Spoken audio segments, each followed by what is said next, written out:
Now, you had the opportunity to serve the founding father of the Republic, the legend, Njiru, EGH. There was a way of stopping Kenyatta from going to Msambweni. Collapsing in a toilet, the whole president, with his pants down. It was such a shame. I was born as a British citizen. Where did you emerge from? Even the president is not aware. First of all, Mr. Chira.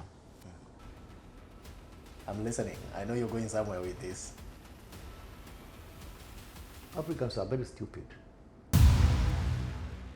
As I support President Ruto, they always agree with each other. Yes. Yeah. Well, not Kenyan people, the drivers. The drivers. Yeah, Kenyan, the drivers. Kenyan drivers. Yeah. Yes. Yeah. I think they love each other. Yes. Yeah. They always greet each other. They always shake hands. My father married a second wife. And they ran away during the emergency to Chuka. It is not a question of feeling. It is a fact. Okay.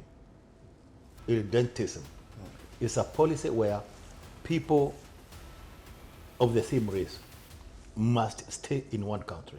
What is it that you would have wanted to say to the Queen? Why did you brutalize the colonies? And then you start thinking, Mr. Njiru, Mr. Shira is a very proud man. He does not see people. Kenya is a very good country. Kenya is a rich country. But the problem is corruption. Remove all your clothes in the morning. Put them aside. Don't leave your house unless you wear or hold something manufactured in Kenya. You do not give chicken food because you love chicken. You give them food because chicken are your food. So it is us, the people, Yes. who need to reorganize our It's attitudes. called moral rearmament. Say that again, please. Moral rearmament. I like it. Yes.